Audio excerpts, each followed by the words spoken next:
pada hari ini, siang ini kita akan sharing bagaimana kita menentukan target market. Target market. Ya, karena apa? Ketika kita berbisnis, kita harus tahu dulu nih targetnya. Betul. Kenapa? Kalau kita misalkan tidak tahu target market kita, Mhm. maka berpengaruh pada penjualan kita. Jadi berpengaruh terhadap resultnya ya, Betul, hasilnya ya. betul. Jadi kita memang harus benar-benar jangan asal-asalan. Iya. Ke semua orang kita tawarkan hal yang sama. Jangan capek, itu nggak efektif ya. Oke, jadi ada 5 tips reseller panutan yang akan kita sharing siang ini. Yang pertama adalah mengetahui konsumen yang akan dituju dulu nih, Sel.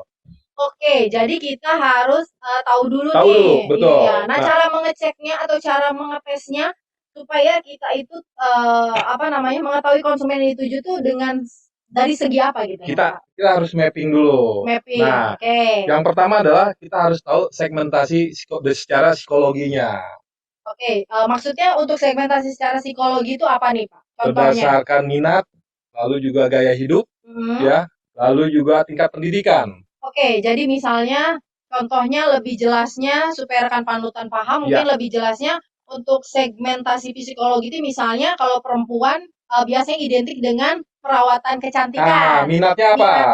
Jadi belum tentu juga setiap wanita punya minat yang sama kecantikan. Oke, misalnya ada hobinya makan. Hobinya makan. Kita tawarkan produk yang ada kaitannya dengan makanan. Iya, betul. Oke, yang perempuan yang hobinya ngopi, kita tawarkan kopi. Kopi, misalkan. Oke. Jadi kita juga mesti tahu lebih spesifik lagi seperti itu. Jadi kita melihat mereka lebih ke kebutuhannya mereka, minatnya, ya, gaya hidupnya. Iya. Ya. Lalu yang kedua, segmentasinya adalah secara demografinya, Sel. Demografi itu apa, Pak? Berdasarkan jenis kelamin, usia dan tingkat pendapatan. Jadi di mapping tuh. Di mapping. Jadi ini lebih mengkerucut lagi. Lebih mengkerucut lagi setelah kebutuhan, mengkerucut lagi ke jenis kelamin. Iya, perempuan atau laki-laki, usianya masih di range berapa? Range misalnya 40 tahun ke atas atau 20 sampai 40? Iya. Jadi kita tahu nih targetnya produk apa yang harus kita tawarkan. Misalnya kayak 40 tahun ke atas kita bisa tawarkan madu. Madu bisa. Tapi kalau 20 sampai 30 kita tawarkan ke serum. Misalkan serum atau lip matte. Seperti itu. Jadi makin mengkerucut. Mengkerucut. Yang ketiga adalah segmentasinya secara geografi. Kita mapping secara geografinya, saya. Geografi itu berarti lokasi. Mengetahui karakteristik masyarakatnya. Oke, jadi misalnya karakteristik dari sebuah daerah. Misalnya daerahnya di Bogor. Ya kan? Karakteristiknya mereka memang lebih suka ke suplemen food. Berarti kita tawarkan suplemen food. Betul. Tapi kalau misalnya kita berada di wilayah Tangerang yang memang ibu-ibunya senang banget misalnya kongko misalkan gitu ya. Kecantikan.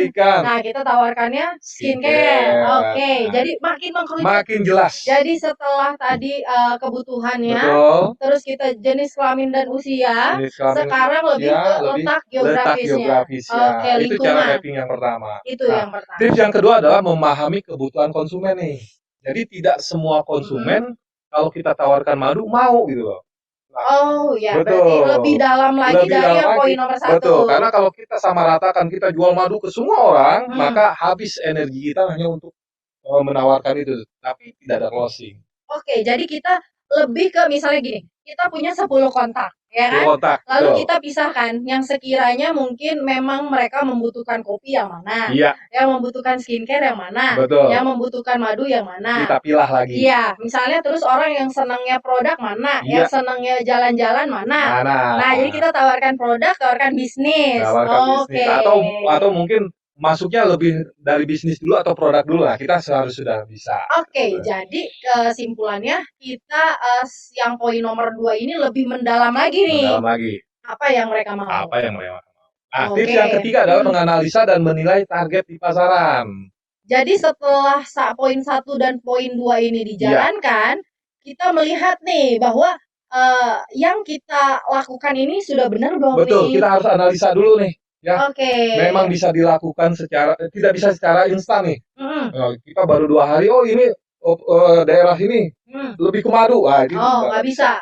Jadi kita mungkin menganalisa sekitar 3 sampai 7 hari. Baru kita lihat resultnya seperti apa. Baru kita masuk ke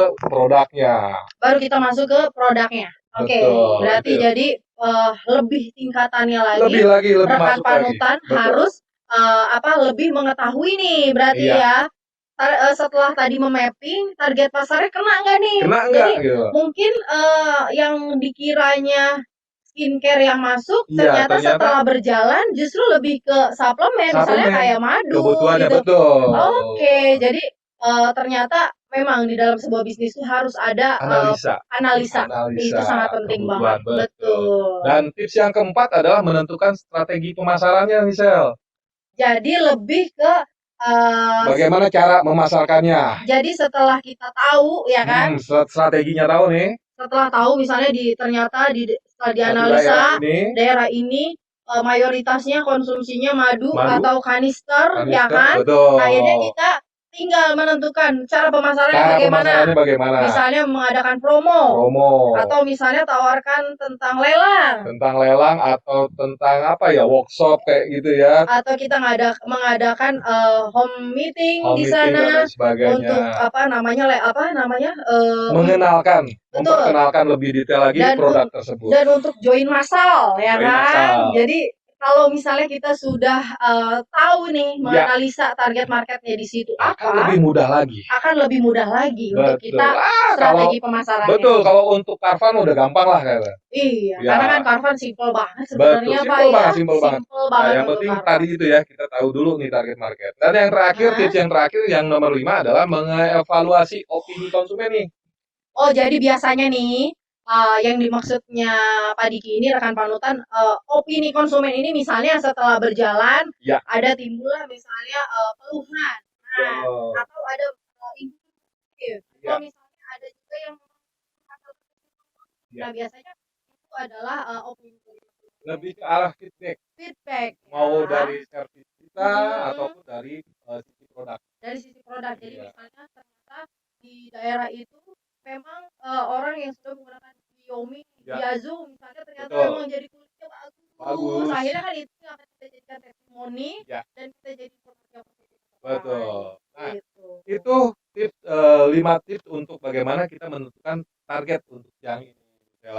Oke, Pak Jadi lebih mudah buat para reseller panutan untuk bagaimana mengembangkan bisnis kita. Iya, dan pastinya rekan panutan semua ya yang ada di rumah, ini 5 tips yang tadi ya harus dicatat baik-baik. Jadi yang pertama nih kita ulangi lagi, yang pertama adalah kita harus tahu dulu nih segmentasi pasarnya, konsumen yang akan ditujunya. Nah, terus yang kedua ini kita harus memahami kebutuhan mereka. Produknya mereka yang mereka mau itu apa. Terus menilai atau menganalisis target pasar. Jadi setelah kita tahu nih mereka kebutuhannya apa, lalu kita analisa kurang lebihnya apa, bagaimana. Nah setelah itu baru kita membuat strategi pemasarannya. Setelah strategi pemasarannya barulah opini dari masyarakat itu feedbacknya bagaimana. Ya, oke, untuk itu saya mengucapkan terima kasih banyak. Saya Sela. Saya Diki. Mohon maaf apabila ada kesalahan dalam penyampaian. Tentunya besok kita akan ketemu lagi dengan materi-materi sharing yang akan berbeda. Dan jangan sampai ketinggalan ya sesi lelangnya, karena masih ada sampai sesi lelang jam 7 malam. Untuk itu, akhir kata saya ucapkan Assalamualaikum warahmatullahi wabarakatuh. Selamat siang, salam sejahtera untuk kita semua. Om Swastiastu, Namo Buddhaya, salam kebajikan. Dadah!